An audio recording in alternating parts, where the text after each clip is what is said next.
Gonna call the meeting to order. This is the regular meeting for December 1st, 2021, and it is 5:30. Do we have any adjustments to the agenda? No, sir. No? No. Okay, so next we'll move to approval of minutes. I make a motion to approve the minutes of November 17th, 2021. And I'll second that. Okay, it's been moved and seconded to approve the minutes of November 17th, 2021 as presented.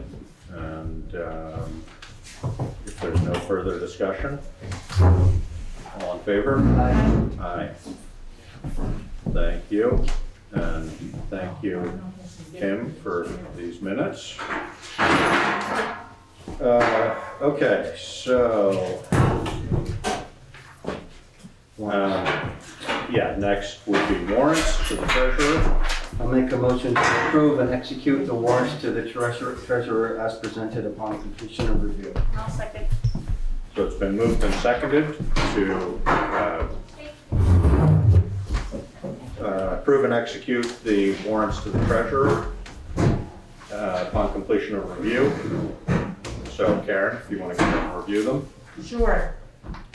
Payroll warrant dated December 3rd, 2021 in the amount of $19,512.50.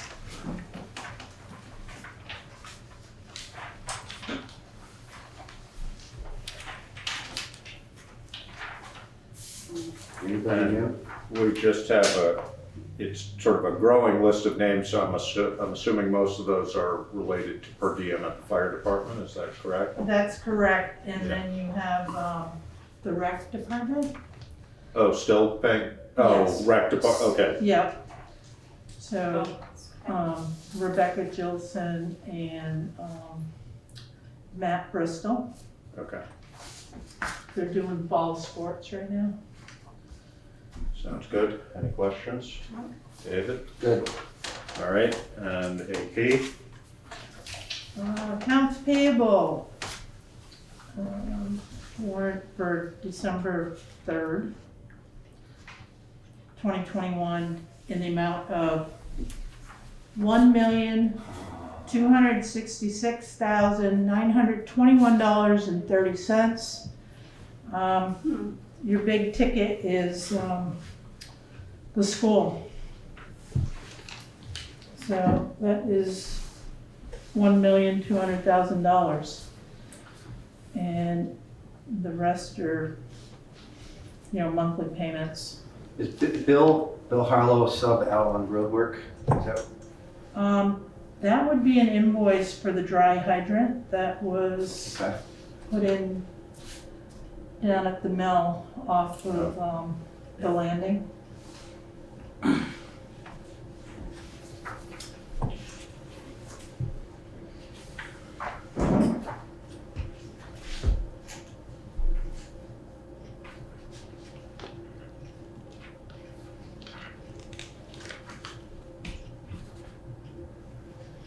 Any other questions? No. All right. That's it. So it was moved and seconded to approve the warrants to the treasurer as presented upon completion of review. We've completed review. If there are no further questions or comments, all those in favor? Aye. And then here.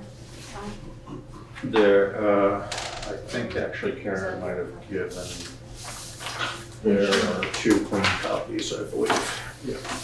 Josh, in that file right there, In here.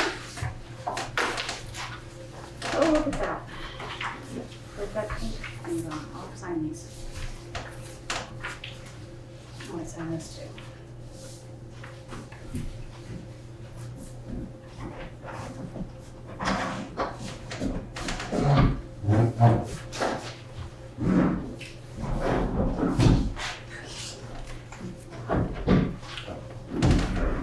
Yep, coming up, here you go.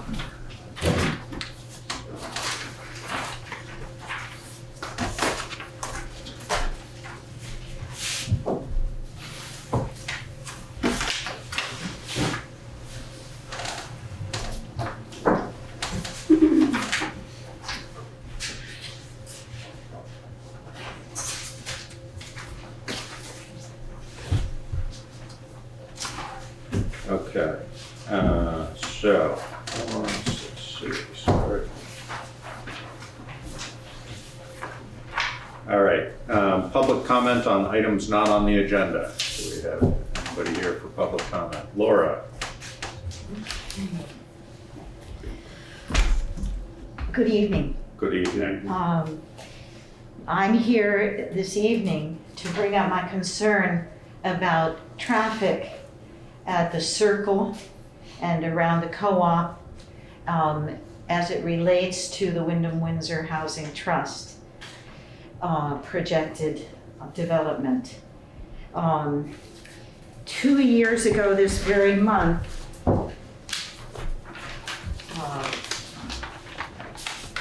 this notice was posted on the Putney Meadows bulletin board. I meant to introduce myself as a resident of Putney Meadows, who's lived there since late in 2012 to the present, and was an original occupant in 1993, and lived there till 2000.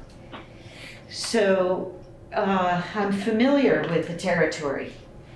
At the time I moved in 1993, the pine trees in front of Putney Meadows were smaller than my Geo Metro. But anyway, the residents were very alarmed by this design, which is option 6 from Stephen Associates. And I questioned its veracity because it's the accepted proposal, SEL, for new housing. And it didn't look like a final plan that had been accepted to me. So I went to Stevens. Oh, Can I interject? yes.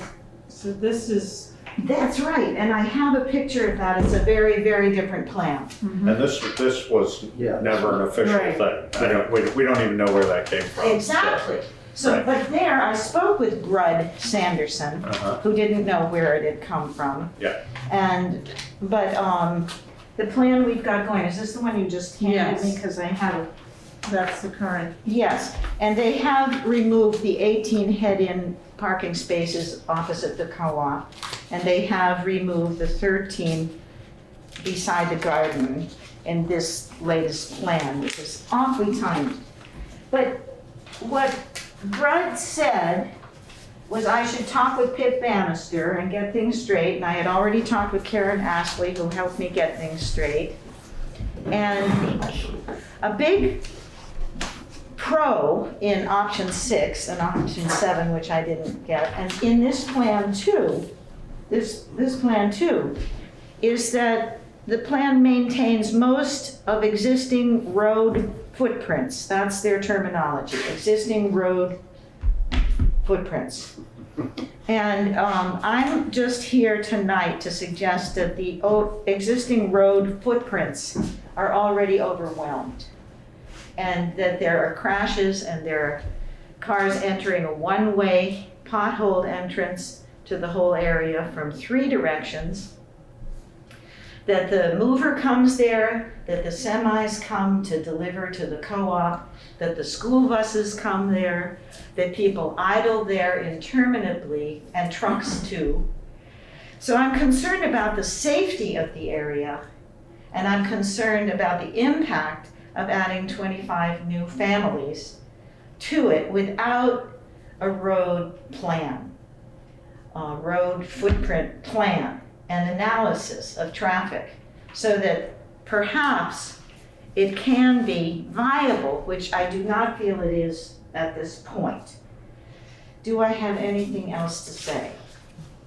Let me just make sure, because, right, so I'm not asking for any action, but it's chaotic, it's noisy, the air quality is impacted, and the safety of both.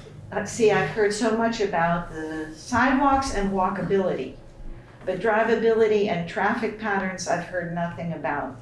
And as someone that walks there on a daily basis, I'm very concerned about it. Can I ask you a question? Certainly. Would you, considering that we have to have traffic flow through there, are you thinking that perhaps having the traffic going straight through I haven't thought that far ahead. I'm not a traffic engineer. We did have this discussion at to a certain level fairly recently when Kathy Bartlett came to us about the flow of traffic on Old Depot, or not Old Depot Road, sorry, Old Route 5.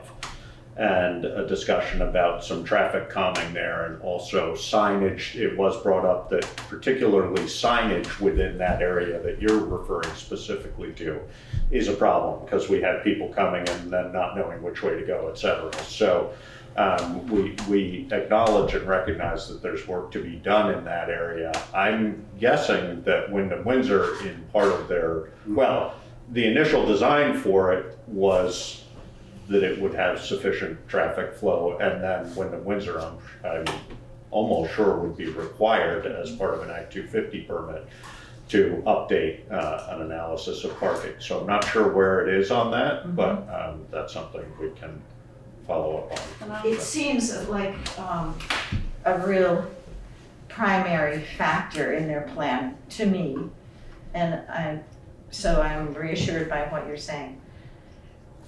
Maybe somebody can help me with this. My memory has erased the word for what kind of development it is. I know it's infill development, but it's compound, condensed, consolidated in the high density areas to get everything happening close together. Village infill is the common term for it. There was a C word too, but anyway, I can't think of it. Compact. Compact development, that's the term, thank you. You're I welcome. feel like it's generated so much more traffic, both in-state and out-of-state. And now we have a projected increase.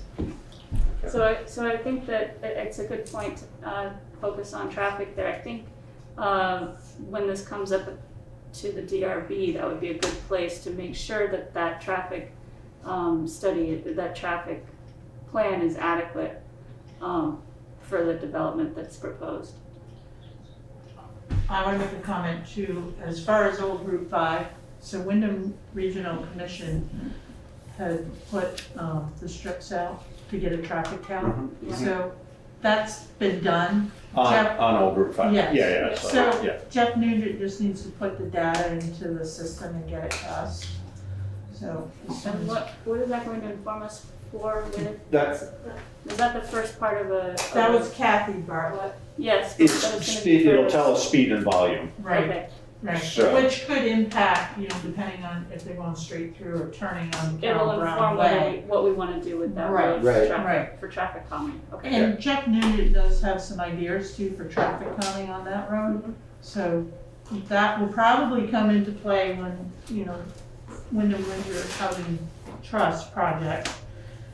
If it- Advances. Yeah, as it develops, things are gonna change. They are connected. Yes, they so have and they will, Yes. I realize. Yeah. They are connected. So I'm hoping that project and this project are working in tandem Right. rather than in And another silos. thing too, Laura, is that Pip Bannister's applied for a transportation alternatives grant Yes. to do a scoping study for sidewalks. Yes, I know the sidewalks. Yeah, so all of that may tie in together. It doesn't look like it right now, but I think as things develop, you're gonna see more.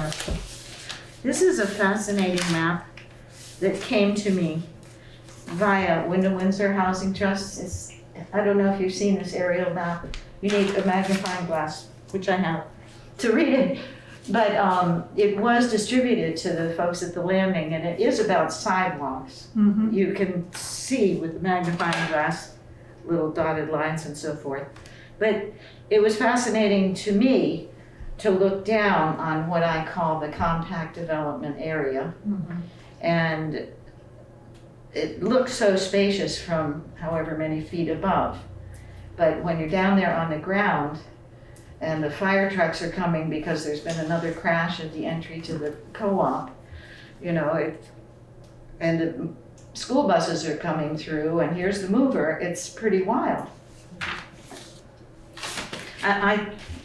Old Route 5 has been kind of like a smooth flow compared to the Nexus. Mhm.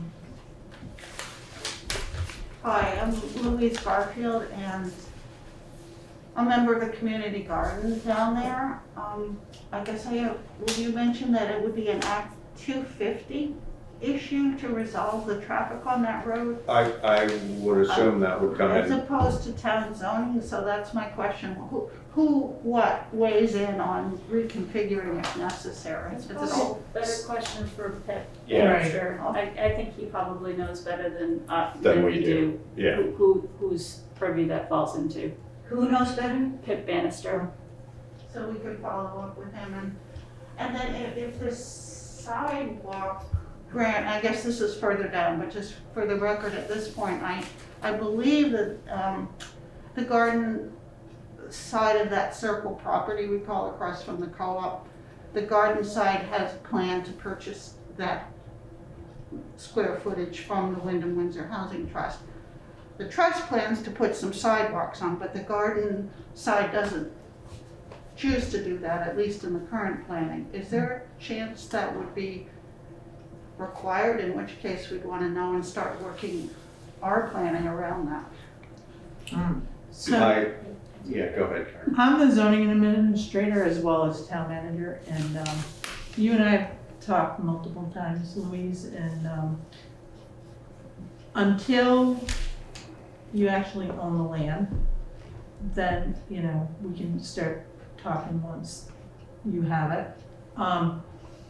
Sidewalks may not be a criteria, but if you have a half a sidewalk not going anywhere, we would want to look at extending that sidewalk, whether the town gets a grant. But right now, it's too early to tell what can happen.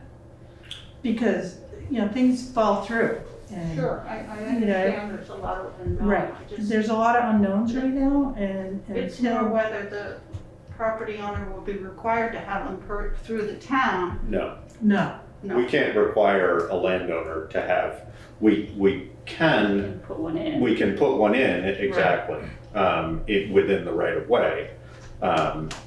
But we can't require somebody else to do that as part of their land ownership. So, I mean, I would have to guess that would be a discussion with Wyndham Windsor. early If on. if they're expecting to have sidewalks in that portion of it, I would assume they would be looking to connect those sidewalks to something. They're just in the way that kind of thing works, that's usually how they look at it. But And I guess the other question, Laura, you spoke about the various uses just now, and this hasn't come up with, this came up long ago with the Wyndham Windsor housing discussion, but the helipad is there.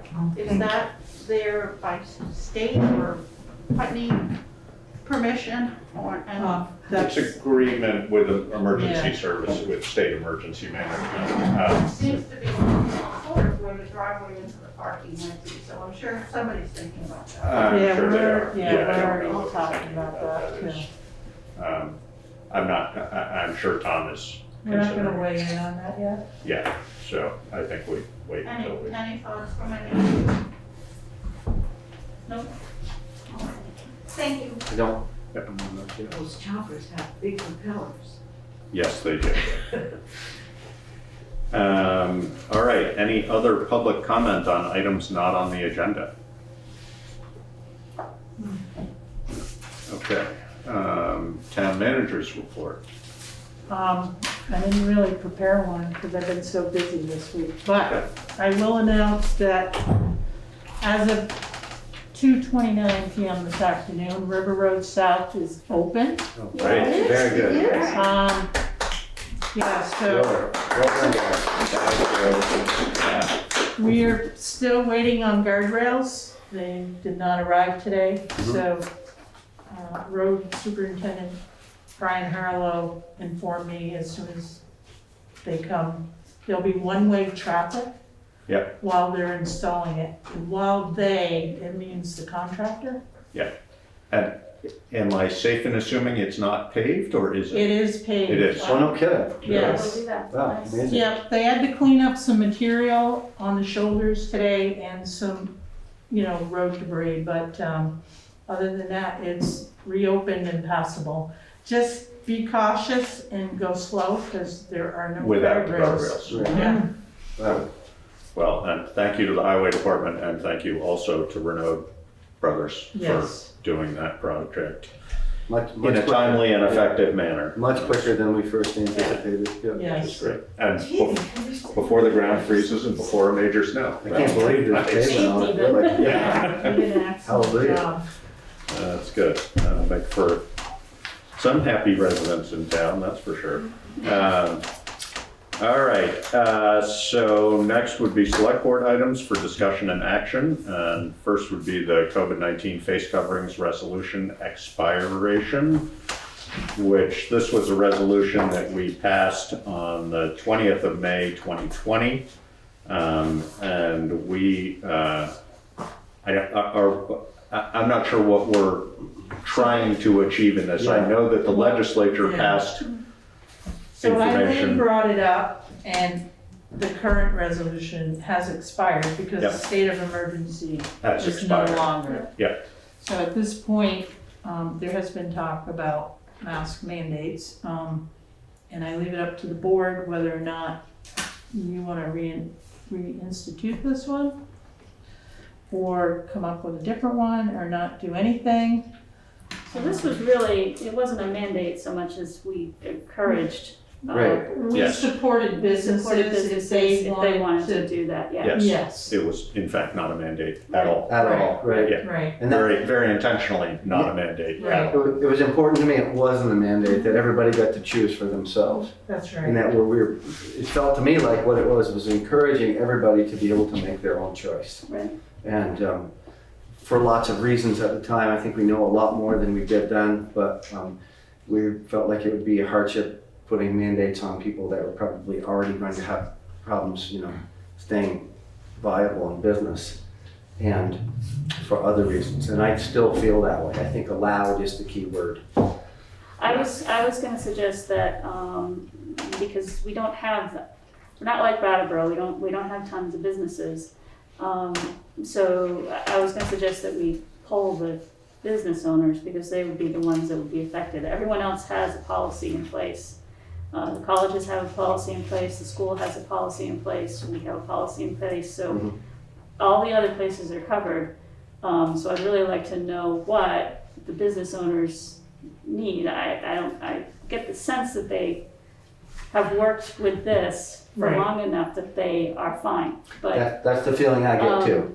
Yep. so I mean, I'd be glad to pass another one of these if we felt that it was necessary, but. I think that's for me, that's the question at hand, is whether we want to renew this regardless of the emergence. I don't think any of us, from the sounds of it, are looking to instate a local mandate for masks. I do think allowing businesses to make their own choices and allowing the town to support that is viable. Of course, we don't have any means of enforcement, as we know anyway, but it does give businesses the option, so. Well, they have that option anyway, even without this. They can choose to do what they Right. want. and make And their I policy. guess So I don't know that they're feeling, Unsupported. I don't, yeah. and no one's so reached out to me. I Right. don't know. No one's said. So I guess I Yeah, so- prefer to get the input from the business owners before we move Okay. forward either way. Okay. Yep. That's fine with me.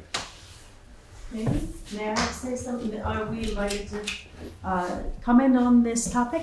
Yes, well, although I want to make clear that we are not looking to change anything as it stands right now, and we are not looking to adopt anything based on the legislation that was passed by the legislature. So I don't want this to be an opportunity to present an argument that's not valid to that's not germane to our conversation. So you're welcome to comment. Okay, but- and I did hear that, thank you Yeah. very much. Yeah. Actually, my point would go further about whether the town ought to not allow businesses to create mandates. And I have brought with me materials that support my position. May I approach and give them to you and make my point? Yes. Thank you. Scott, would you bring that with me? Thank you, Scott. So I have a folder for each. I'm gonna ask the returner because it's going to another select board meeting. Thank you. So what I want to talk about, really, I mean, aside there are legal issues, but really at the core, and I'm sorry these aren't in order because Staples had problems with that. I think we should put it over here so that everyone can see it. This is Staples gave me this thing. So, thank you, Scott, so much. People see it. I can see it on camera. Okay, you can see it on the camera. I just came back from what I wanted, let me go quickly because I thought you were gonna consider making a townwide mandate, and I'm glad that we didn't. So I'm going to go through, can you see those? No, you can't see those. Oh, well. What do you need? I'm just gonna go to some of what is working. I just came back from Florida and they have 0 COVID deaths. I want to go right to the point because these are a little bit besides the point and I realized we had a long night. But I did bring material that's important for us to consider about how we can be successful in making everybody safe. And I think we need to look at the places that have already been successful. And one thing that Vermont has failed to do, that I think this, even at a local level, we need to begin to think about, is early preventative treatment. And we know that there's a very large province in India called Uttar Pradesh, 235 million people. That's about 2/3 the size of the US. Only 11% vaccinated. And they have treated everybody with ivermectin. I just want to make it clear that this, I got it, we I got it. we have nothing to do I got it. I just want to go. administration of medications, et cetera. So- Right, but I do want to go to this point because I do not believe that businesses actually have a constitutional authority to tell people to cover. It's a trespass on our Constitution for a number of reasons, but the most important thing is they don't work. They don't work. And I've given you studies. And let's see, I need a little help here. Okay, what I'm showing you is the escape of particles from cloth masks. This is from a surgeon named Dr. Blaylock. So we need to not submit or demand that people do anything that's scientifically arbitrary. We have the studies that show that masking will not prevent the exchange of viral material.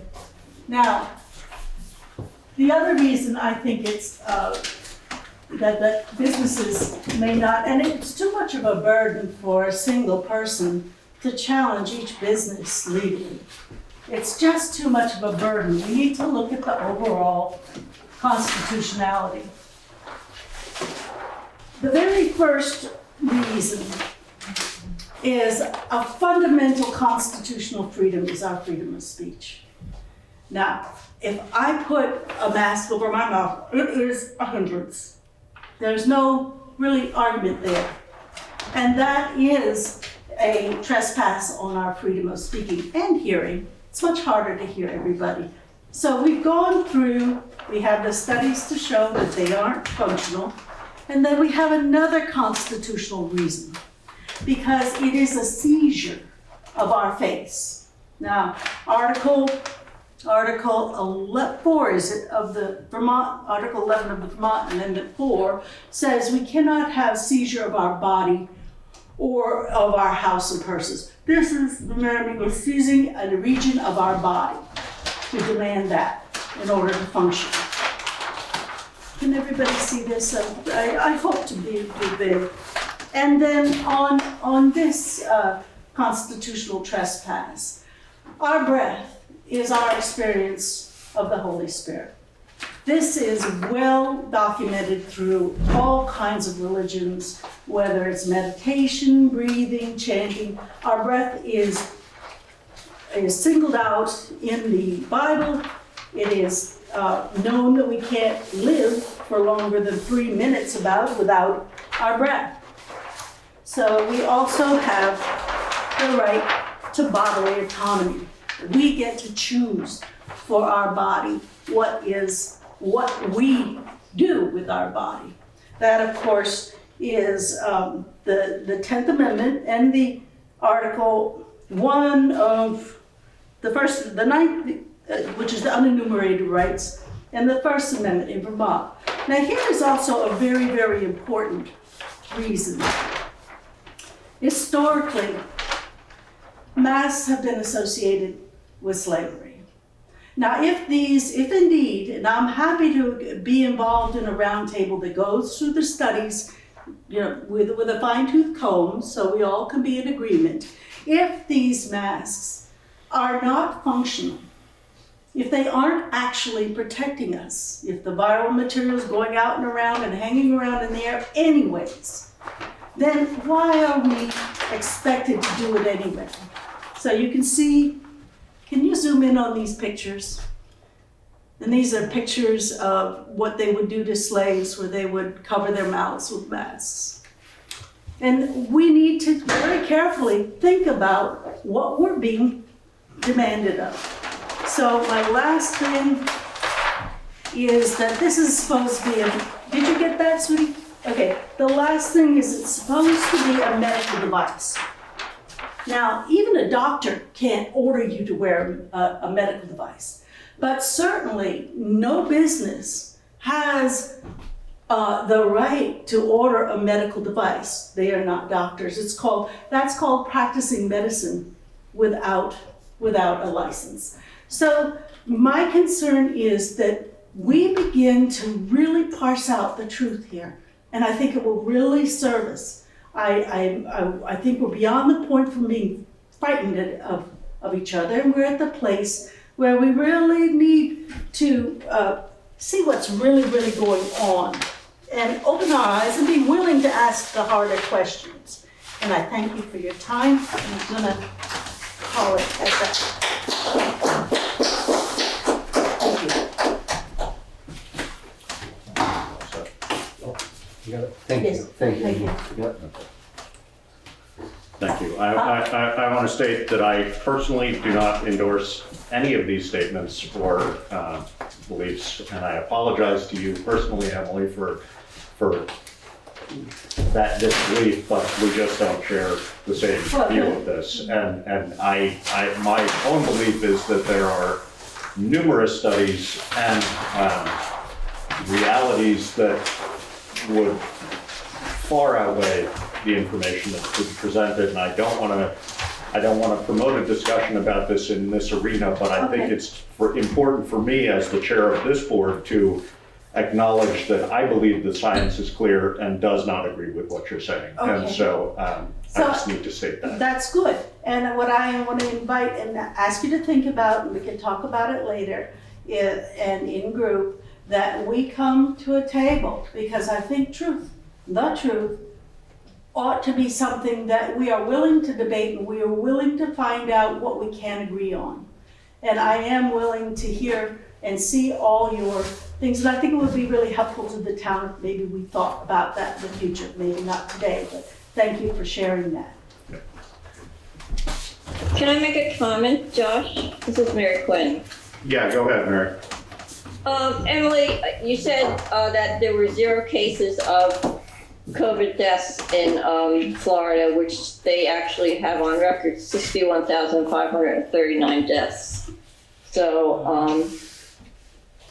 I don't need to discuss that with you, but that is on record. Okay, Mary, you know there's 25 million people there, and you do know the issues with the PCR test, do you? That the PCR... You had just made a statement that there were 0 COVID deaths. Oh, I should have been more specific over the past week. So currently, where everybody else is having more. So, Okay. yes, that's right. Thank you, Mary. Okay, that's But all. we ought to be looking into the validity of the PCR tests as a town.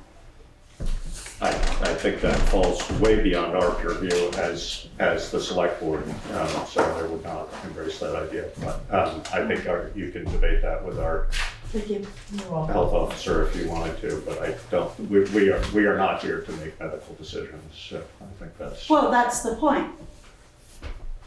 The government is not here to make medical decisions for us. Thank you.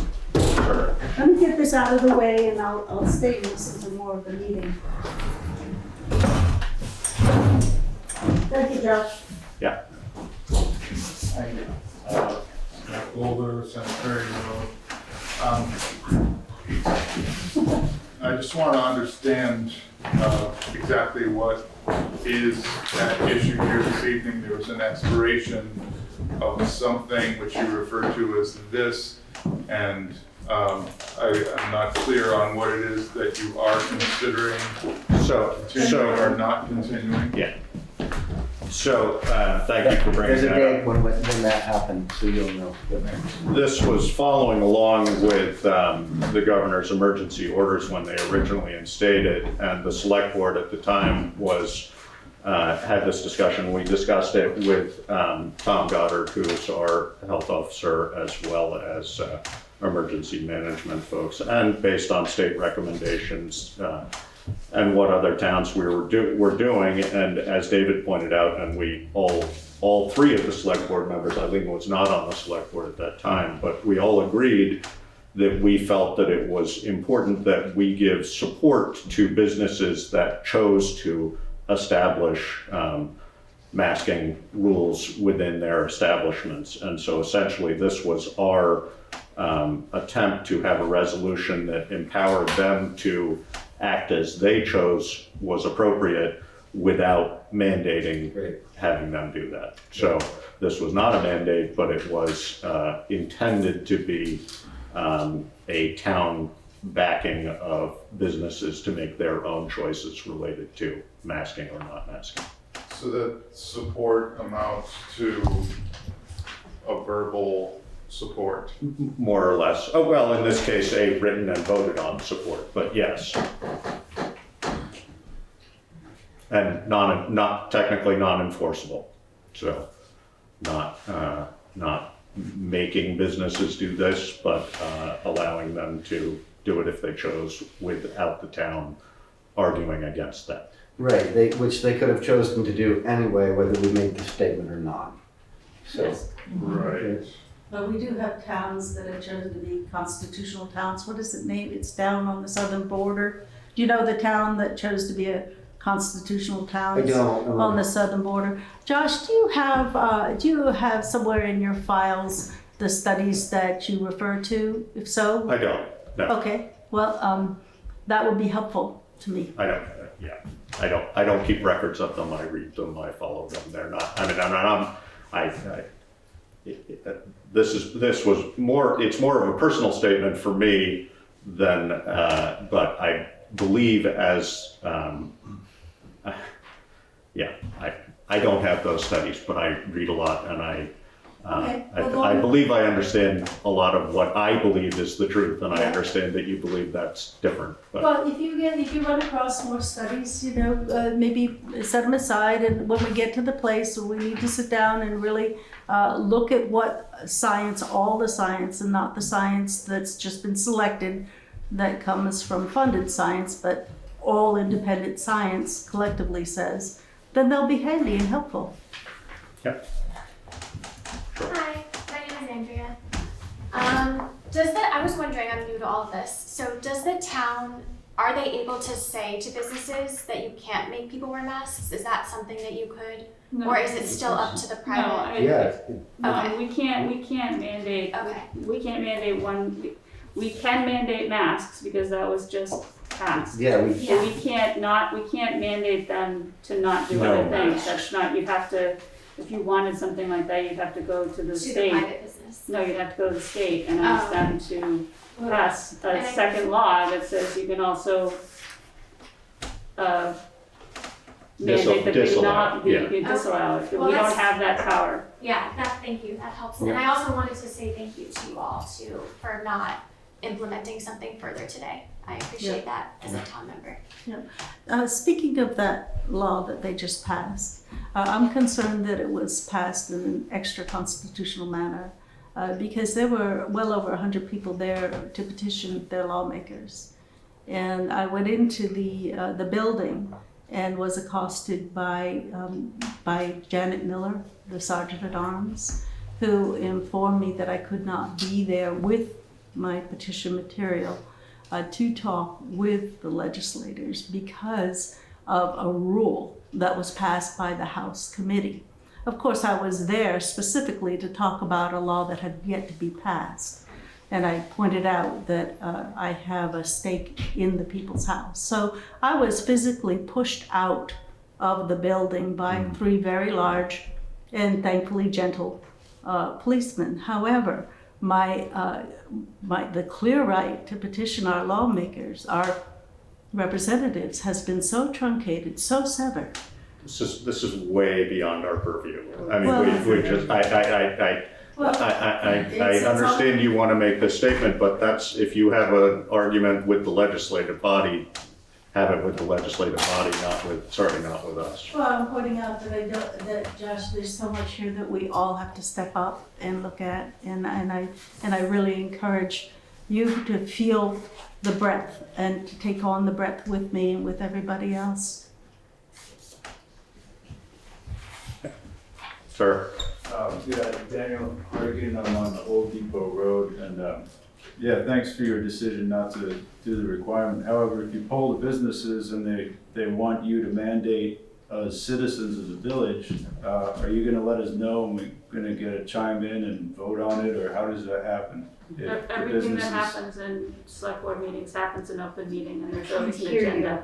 I can't hear. Okay, so it'll be at the next select board on the agenda or something like It that. would probably take longer than that, Yeah, but if yeah. it happened, it would be on the agenda. I also, I am only speaking for myself here, but I don't think, I'm not looking to place a mandate on anything. Nor am I. And we have both voted on that, and Eileen has certainly been in discussions about that, and I don't want to put words in anybody else's mouth, but, we were very intentional, as we talked about, in not mandating, but allowing businesses to have the freedom that we could allow them to have. Yeah, So, that's good. so I'm certainly not looking to change my position on that at this stage. Nor am I. Yep.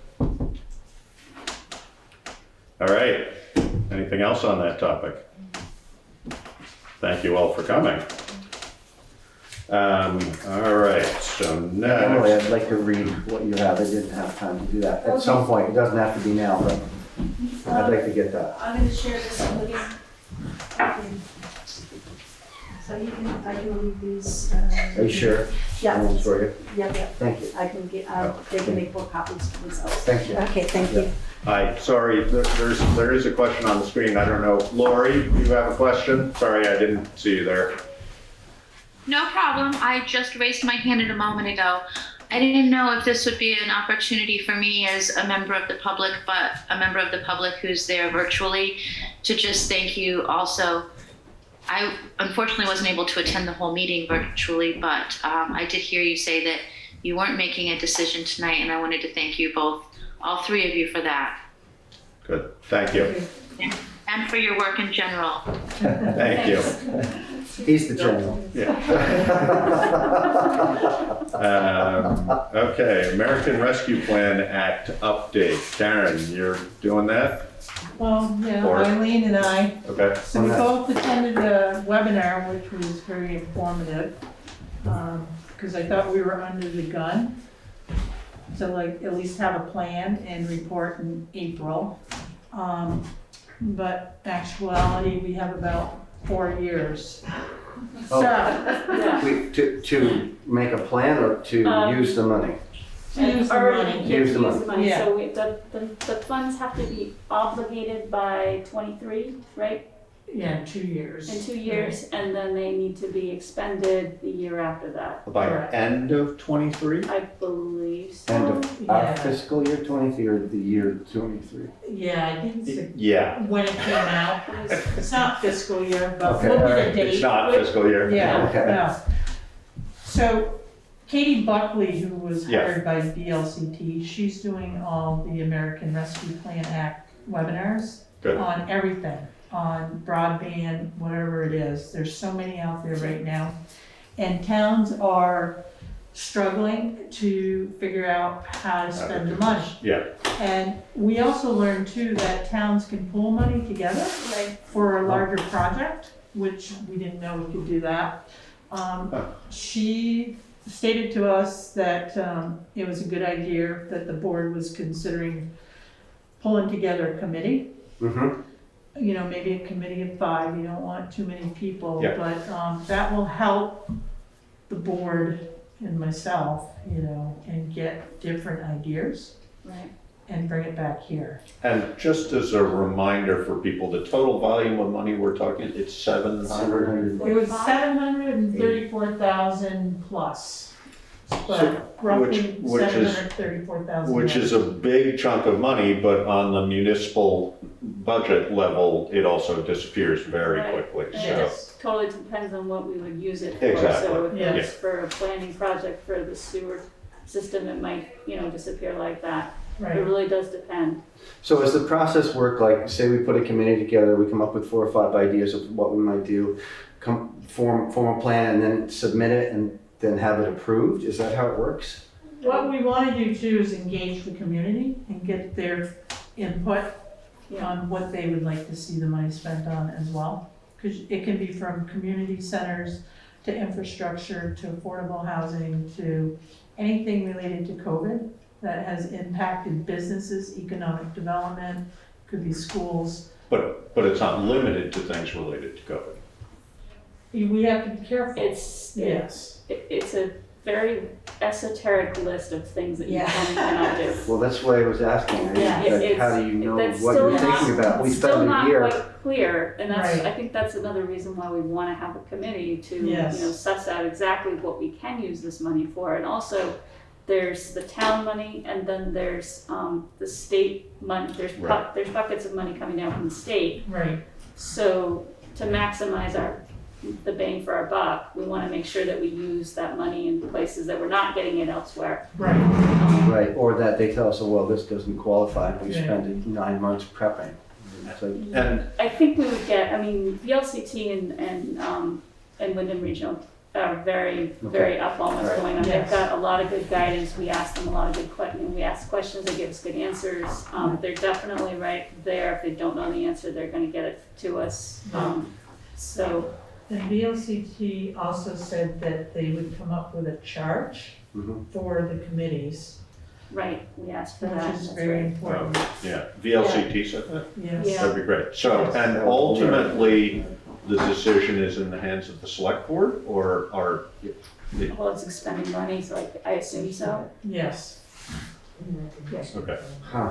Is that money, that 734 plus thousand for this town? Yes. That's just for the staff, yeah. Yes. Yeah, at first we thought it was gonna be 230 something, and then it Yeah. blossomed from there. Select board salaries are on that list? Yeah. Nice try, David. There is a lot of money coming down from other places, Uh-huh. so we need to be wary of that too. Thoughtful about that. Yeah, because we can take from different pots. Yeah. And, Well, and hopefully if we're strategic, and it sounds like with the Right. help of Wyndham Regional and the VLCT, we can be in saying, let's use this money for this in order to garner money from that, and then, add it up, but sort of walk through a step-by-step process. It makes you think about being cautious about spending anything on the internet or broadband, because we've already got the, Deerfield Valley happening. And that state, that money And is that's coming state from a money. different cost. Too, Yeah, yeah. absolutely. No, and so I think Right. that's the kind of thing I think as far as being thoughtful about sequencing and scheduling. Right. And really looking at the big picture, and that's where those outside organizations can be really helpful for us, I would think. Yeah, because there's funding from like USDA, and other organizations, so. We'll see. And DLCT stands for what? For the Vermont League of Cities and Towns. It's Oh, a- it's VLCT. Yes. Okay, sorry, I'm missing those consonants. Okay. I can still relate. Yeah, Emily.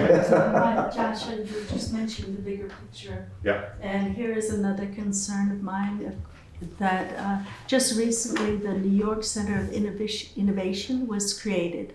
And what its intent is to work with the New York Federal Reserve Bank. And the idea behind it, which has been promoted by Klaus Schwab and the Great Reset, which, good, I'm glad you're nodding your head, is to share our financial data, all financial data with the Bank of International Settlement. They have a very, very soon timeline that they're doing this, and very surreptitiously. And this is another constitutional matter that I am concerned about, and just wanted to bring it to your attention, that our right to use cash, our right to be have the anonymity of cash, and our privacy in what we buy, not be having anybody Oversight. is something that concerns me greatly. Yeah. I can understand that.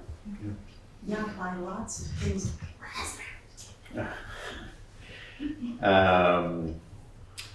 Anything else on that, Karen? You good for now? No, I think we're good. So we, Going with it. yeah, and I think just, you know, I know we've talked about it before, but sort of an ongoing invitation for people that have an interest and would specifically be curious about working on this, please let us know how you might want to be involved, or if you want to be involved and don't know how you might want to be, come maybe to Karen for How guidance. do you tend to get more people than in this room or on the screen to know about that Well, and get a committee?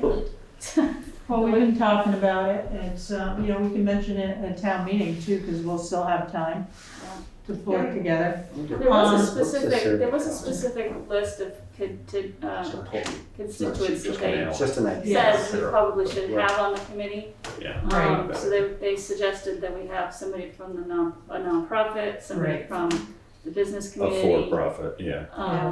And then, you know, obviously interested members of the community, possibly a planning commission person. Somebody from the school, Somebody from the school, yeah. you know, it could be, you know, a private school.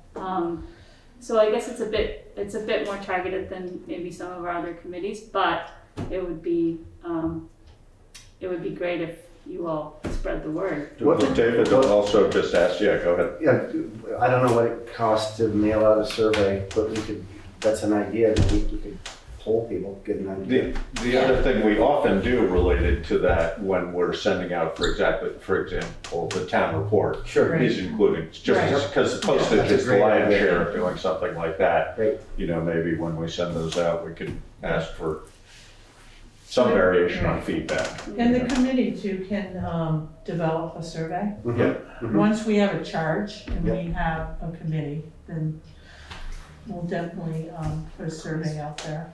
How do we get a committee? Is it a volunteer thing? Is it a election thing?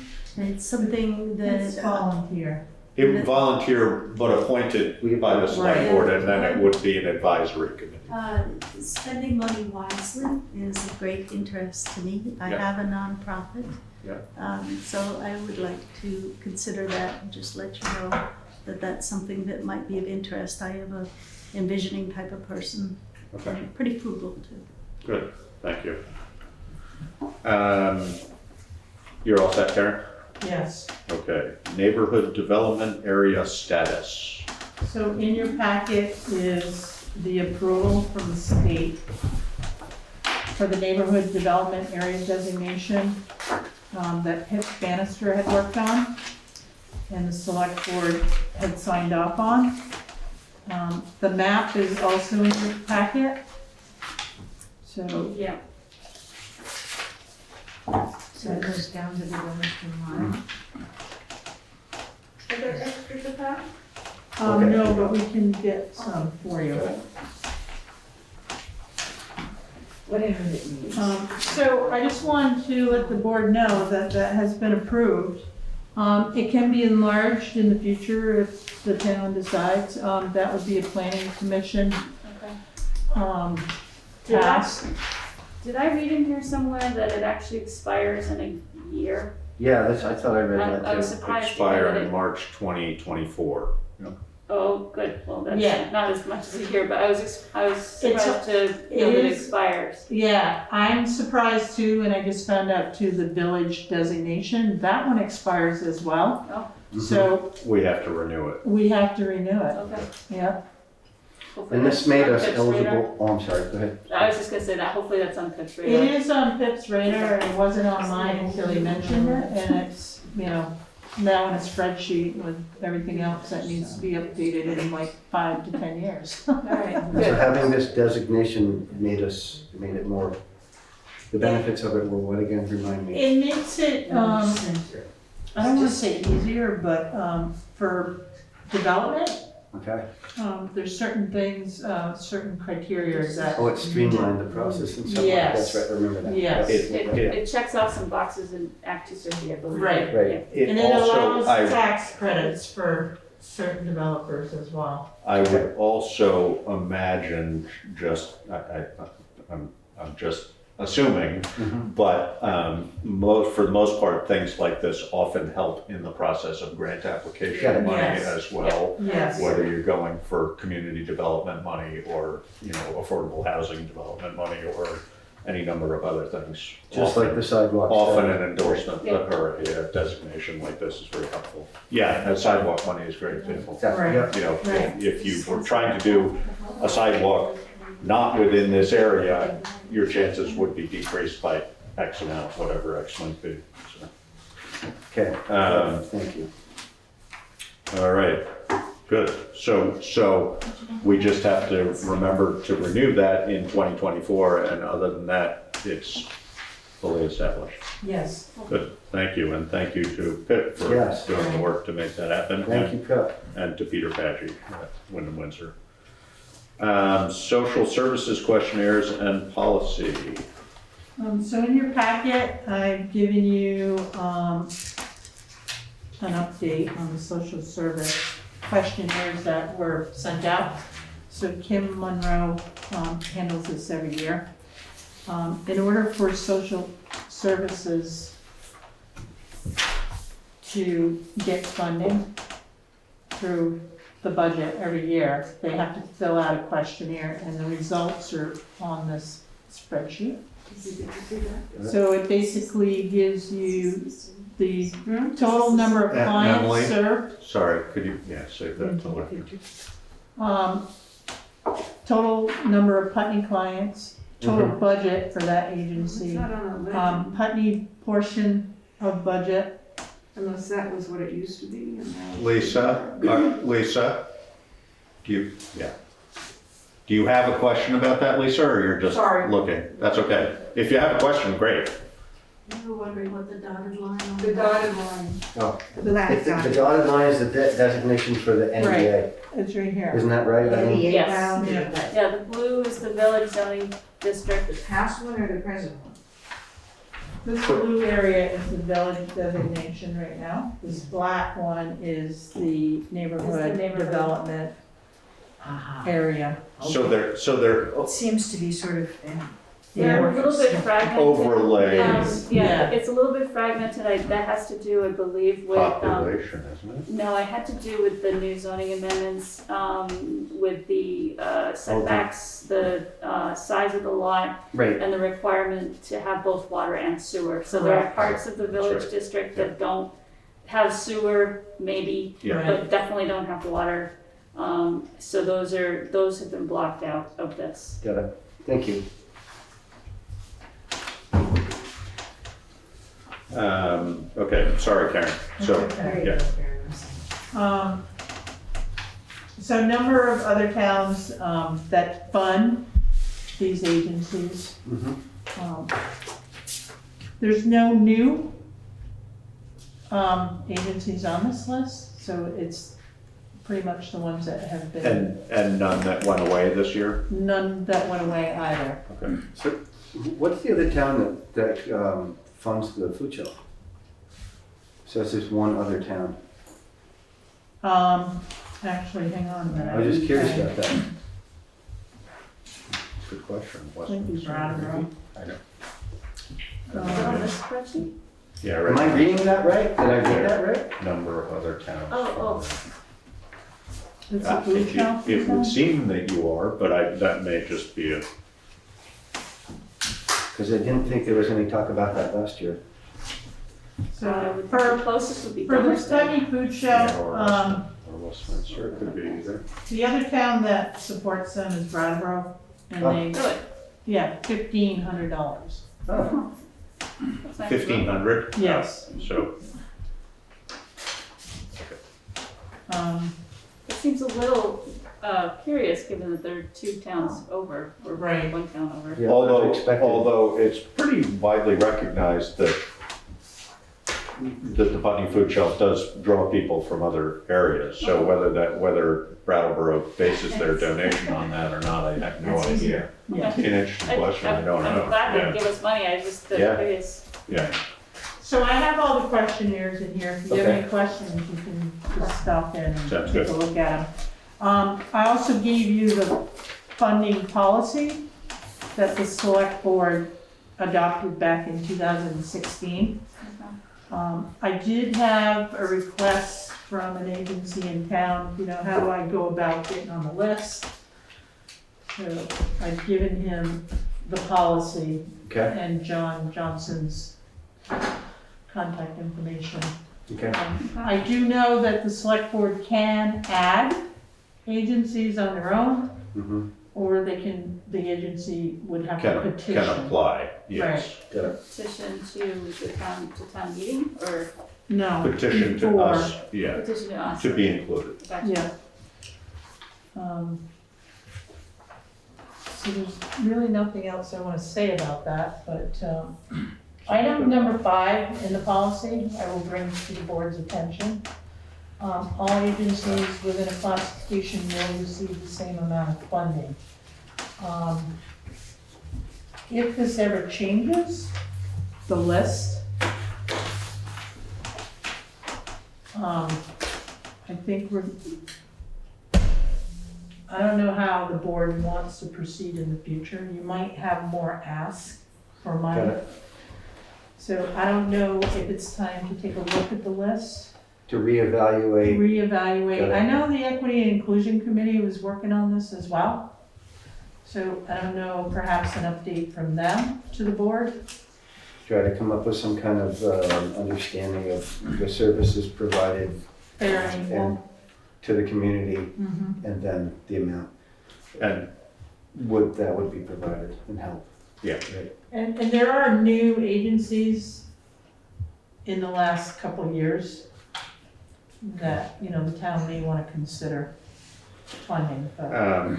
and we do still have the question/dilemma of Putney Cares being historic. The last few years, we have funded them as 2 50%, organizations. yeah. And certainly our intent was to continue doing that. So we really need to figure out a way to have that embedded in the policy somewhere, or come up with a different model for some, 2 tiers of Group A or something. You I'm may not end up sure. with a couple more Putney agencies, that would fall That into fall into Group that. A, and then how would you handle that? Right, Right, because they're trying to be fair. yeah, Or we were, not fair, but to distribute the money in a way where it brings the most back to the community. ongoing question, but we, just given how quickly it will disappear from institutional memory, we probably should really figure that one out pretty soon. Is that So- something, the board would like to have equity and inclusion look at as a priority right now, because we're talking about budgets. Well, that might be a good idea. I don't really, because I wasn't here, I don't really understand how this dispersion came up in the first place. This is based on the model that was originally adopted back in the 90s, I want to say. And I honestly can't tell you, I So know we just exactly took the how that, copy and paste so we, you know, we Okay. tweaked it. This was basically a readoption Okay. of an existing policy. And I think it probably is a good idea to have Revisit. some committee look at this. So that Oh, was no. this year. Okay. Right, So what and is- so it was, the funding for Putney Cares was twice what it was for the other two. Okay. Because Putney Cares was the merging of Putney Cares and Putney Family Services. Correct. And Correct. so, in that merging process, we had significant discussions about the fact that they provide a different and, you know, and it gets, as the food shelf gets busier and busier, and their budgets are pretty close to parallel, in Yeah. fact. Right. It's a little bit of a challenging argument. Right. So Well, I'm the not sure what numbers we are want right to do here there. on your Yeah. spreadsheet. Yeah. You know, it's 85% Putney Community Care serves Putney clients. And Putney Community Center is 55%, and the Putney Food Shelf is 1,976. So a little less than 50% from the sounds of it, total clients. Right. Yeah, I mean, these numbers don't really match up because it's not a percentage. One's a but- percentage and one's a you're right. number. Yeah, but their Putney portion of the budget is greater than half, and Putney clients served is less than half of the total served, so. I don't know, it's just something I don't want it to fall off the radar, so I'm putting it back on the record that that's a discussion we need to keep having. Okay. I think we should bring equity and inclusion into that discussion too. Sure. I think this is a good thing for them to look at. Yeah, that would be an Okay. interesting thing to look at. And maybe we need to let them know that's time sensitive, and that they want to be doing that, because if that's important to you, Josh. Well, I think that, you know, what's important is that it's, you know, it's not so much that it's important to me, it's important that we, no, I get what you're saying. But just, it's important that we made that commitment to those organizations when they merged, that we would fund them appropriately. And so what the new model, again, you know, if you look at the budget numbers for the food shelf and community cares, you know, maybe they're providing very similar services to town members, and maybe I don't know, I'm not sure how you look at this, so probably equity and inclusion is a good place to start. I mean, And then go from there. Yeah. You know, the other thing, I'm guessing VLCT could, I mean, they must get involved in social service policies for towns, so. Yeah, they probably do. So it I might be can worth ask. inquiring, and they have an equity and inclusion group also, so, Yeah. or give it to equity and inclusion and ask them They to can inquire with VLCT. Yeah, they have a meeting For on model. Friday, Yeah, equity and inclusion Do they at have an agenda 5:30. set yet? It's posted, Okay. yes. so it could be an I suppose they addition could to do it. it in other business. Yeah, They could at least talk about it. Right. Yeah, well, as long as they weren't voting on anything, they exactly. can always talk Yeah. about it, yeah. Well, then they're not voting on anything. I have a question and I have no idea whether I can raise my hand and ask it. It's simple. Is it about this topic, or is it about a different topic? It's something that, it's a different topic, but it's. Can you wait for other let us finish up articles, and then we have our other business section, so Louise, if it can wait till that would be great. It's a long discussion coming on and I could sneak it in, but I can wait or do it another day. I don't think this is gonna be a particularly long No. discussion. No. So articles for town meeting, we're just sort of bringing to attention. Before you move on, would you quickly explain your definition of equity and inclusion? Well, we have a committee that's an equity and inclusion committee, and it's, you know, it's, How to be equitable amongst people and include everybody? Is it that simple? It has a chart which has a definition, which is online. And nobody yet I don't have it in front of runs me. to memory? It's fairly long. Very long. Yes. Okay, and where would I find it? On the website? Or Yeah. the- Karen. Okay, Yeah. Karen, would you also forward the email that I sent you to the select board, please? Okay, I didn't even know you sent me one. Okay. Thank you. I'll Yep. look it up on the Putney.org. I can't do that right now. Okay, so articles for town meeting. So we have one article that's been petitioned, right? Yes. That's Oh, what, okay. and that article reads, Eileen, Okay, we, the undersigned registered voters of Putney, Vermont, hereby petition the select board to add the following article to the warning to the town annual meeting to be held on March 1st, 2022. Shall the voters of the town of Putney urge the sheriff to adopt the separately attached updates to Vermont's fair and impartial policing policy, which would limit the Wyndham County Sheriff from collaborating with federal immigration authorities and welcome and protect the rights of all people living in and passing through Putney. Are there attachments? I don't I have the didn't see attachments. attachments, yeah, so we, John has the whole petition. okay, and I'm guessing, given the sort of the format, that it's a legitimate, It is. and I'm not arguing that at all, I just, It we would need to make sure It gets on, that it's presented as it should be as yes. an article. Okay, and Yeah. this is page 3, I guess, of I think they have 124 sufficient, registered, they okay, have yes. so sufficient. just 3 yeah. on here, so. That was my question too. I know, I just gave you the language That's fine. because, So we have it, Yeah. yeah. so you have it. So at this moment in time, that is the only article that has been petitioned to be added to the At warnings this for time. town meeting. Yes. Right, okay. Okay. Um, The deadline is again in January? no, I think it's the end of December, you have to have petitions in. For petitions, Right. but for submission of article, well, we don't decide all the articles until, sometime in January. I can't It's, remember yeah, when, it's in January, but- there's a date, I don't have the It's date. a certain number of days before town meeting. Right, And essentially what the reasoning for that, Emily, is that if you submit, for example, a petition by December 1st, it gives the town clerk sufficient time to verify, because legally Yes. they have to verify all the names to, I know, yep, I know, I've done that in the past sometime in Yeah. January and stuff, and so I'm curious if that deadline is changed. you should check with John yeah, in the tech, because that's town clerk work, so he would be able to tell you, Okay. John Johnson. I've kind of been put off by them because we can't find anybody to do anything, we can only suggest, but we'll see. So I'll talk with John, thank you. Yeah. so I gave you that. I And also wanted to talk to you about, a solar article for, right now, the town voted on solar panels being exempt from taxation. Yep. Oh, right. So, given that Up we to a have certain two line. major,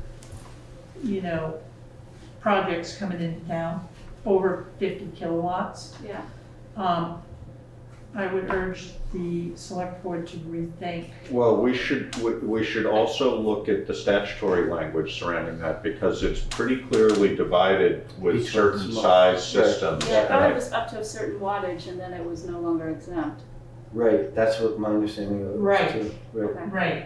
But there is statutory language around Yeah. that, so we should see what that is, but we can also revisit that. I mean, that might be a good discussion for the listers to be Yeah, that's included in good. as well. I've already started a conversation with the listers, and there are several properties that are exempt right now. Okay. And while I was talking with the listers, it's like, you need an article. So I'm like, okay. So that's why I'm bringing it up, because we are gonna talk about it some more. And Okay. as David had stated last night in budget discussions, revenue streams are gonna be important Yeah. in the future. Well, and I think, historically, the discussions around solar and the exemptions was encouraging installation of solar. And I think we would all agree that we want to continue to do that. But for those that have been present for a certain period of time, more than likely they are now functioning for all practical purposes as a utility as opposed to, and it also, I mean, in my opinion, it would depend, if you're generating for other, for example, Green Mountain Power has, not Green Mountain Power, Green Mountain Orchards has a pretty sizable array, Yeah. but they use all the power within their own or they offset power within their own organization. For freestanding solar, again, for all practical purposes, they're functioning as utilities. So that might fit into a different category, and I'm just talking, I don't know the As far as I'm aware, reality. it's only about kilowatts output, but I don't. Statutorily, Yeah. but I think we have, I think statutorily, we also have We have- discretion. okay. So I'm pretty sure, Right. so Right. we might wanna look at that. Yes, Louise? As a investor in 10 panels of the array that's gone bankrupt up by Santa's land, I'm curious how you would distinguish that one that has 49 owners, so to speak, and we're intending to purchase the property or the merchant, what do you call it, the equipment, and keep it going ourselves, but I would take this back to my group. Is that one currently Is exists? so are the solar farms different than the individual? It's a good question, and I don't know what the statutory language around that is either, so Do we even know if that one's exempt? I can't It's not a question remember. for me. Yeah. Well, that's I don't have that on a information. lease arrangement with the lands. Right, Right, but there would still be a assessed value of the solar Of- panels. yes. and their value to the other Yeah, landowner, I don't know. whoever it's the I'll leaseholder. wait for you. Thank you. so we should I guess we need a discussion. We should have the listers, yeah, with we the should have the listers. listers, yeah, Yeah. exactly, discuss that, and we should review the statutory language and then think about it. I mean, I don't think any of us wants to discourage solar in general, but we certainly don't want to discourage residential solar, and, I think we would be, although, it's pretty clear at this stage that a solar installation does improve or increase the resale value of a home, so how that fits into our, and actually. Multi-level discussion. about Exactly, everything.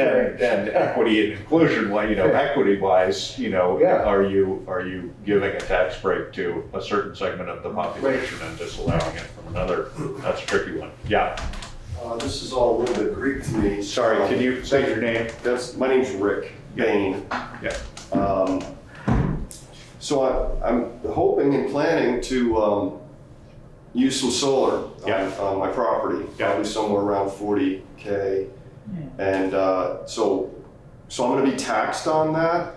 No. I'm just a little confused here on. I believe it's 50 Yes. kilowatts, of anything above 50. If you're concerned about it, you should talk to the listers. They have all the That's a whole other specifics. issue. I've been waiting for a call back for about a month on that thing that you suggested to me a while back. Yeah. Okay, all right. Yeah, that's on the radar now. No, well, it's really, I think that the discussion we're having right now is mostly centered around commercial scale. Yes.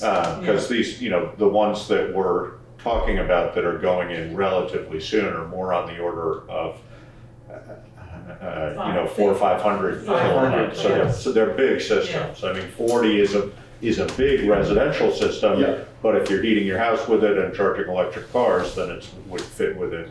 But again, I think statutory in language. fact, I mean, not to get too deep into it, but in fact, there's been some discussion in the neighborhood to do an array. A community type of thing. And so, if that's just gonna become another tax, I just need to educate myself Yeah, on I these think, things.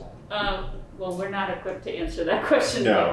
Good enough. But the listers should have a better answer for you, and if they don't know, they have district advisors who will be able to let them know what the answer is.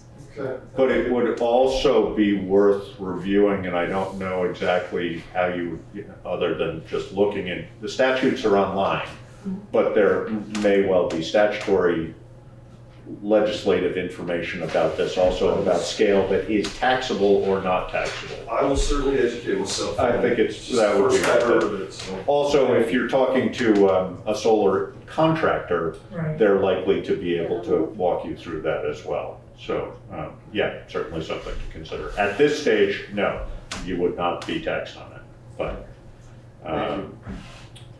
all right. Anything else for articles for town meeting? Not right now, they're gonna be the usual, I haven't, Right. there's talk about cannabis. Oh, That is a big topic of discussion, the state doesn't really know how they're gonna regulate retail cannabis. Yeah.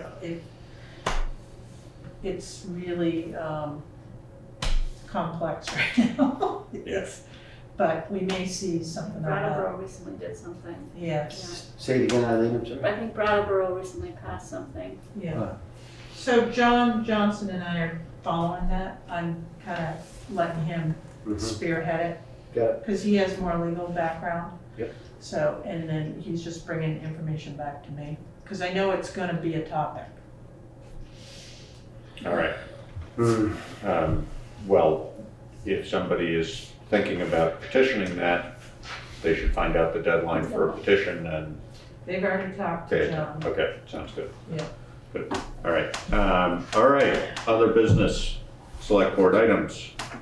Louise, What, where are we in having the local sheriff and state police do some kind of a presentation? I can't remember if that was, you can't remember the select board. It is me, I have not scheduled anything, I just got information from the state police last week. So I have to get a hold of Mark Anderson, Sheriff Anderson, excuse me, and try to set something up. Okay. Yeah. Maybe clarify what you're talking about? A presentation on? Safety in Putney. I'm not sure I would call it a presentation as much as I would call it sort of a public forum. It's a public informational meeting for, the community to come together, and the sheriff has put together some data because of what's been happening. There's a bit happening in Putney, Emily, and it's not just in the village, and it's concerning to the community. And, having a presence in a meeting and explaining things and knowing what we should do as homeowners and neighbors, how can we, That's a good idea. Yeah. like security cameras, Keene, the city of Keene, people have security cameras, they can register them with the police department. And if there's a crime in that neighborhood, anyone that's registered with a camera, they will ask if they can view it to see if there's evidence. So, small things like that. So that would be warned somehow, such a meeting? Yes, yep. So it'll be warned in a meeting here and then posted on the website, town hall, the post office and the library. Okay. While we're on the, do you want to talk any more about that element? No, just one more, so thanks. Okay. While we're on the topic of police, we used to have sort of an understanding with the police, whoever was policing, that there would be no sirens for people pulling over people in traffic. Of course, there would be sirens for accidents and stuff. And I don't know whether that sort of understanding has been passed on as new sheriffs and people come. I know I hear a lot of sirens. I can't parse out whether they're for, to go to the hospital or not. But it would be awesome if we didn't sound like downtown city all the time with people chasing people for speeding tickets. Not that I don't agree with speeding tickets, but it would be nice not to have sirens just to pull over people. And we used to have it that way. I don't know whether we could certainly request that. I don't know whether we can sort of mandate that. I also, just totally anecdotally, I would say the majority of the sirens are fire and EMS.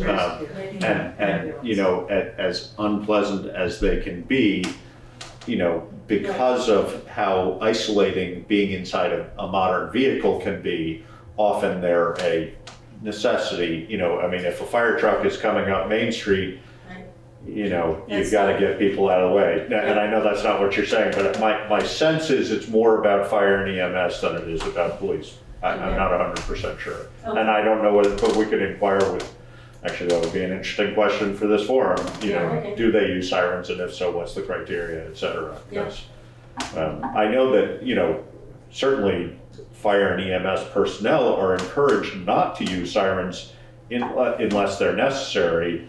And most people are pretty good about that. Some people aren't as good about it. But, you know, it's one of those things that it's a balance between trying to use it when you need to. Just a curiosity for me, are you hearing a lot of sirens? Yeah, well, I have exceptional hearing anyway, and I can hear the hum of the Putney paper mill. Yeah. That's, I mean, that's, Yeah, I can hear that. and so I've been woken up in the middle of the night when they're using the backup things and driven all the way down. What is that beeping? You know, so noise pollution is actually a specific reason why I left the city environment. I'm very sensitive to sound, as you know.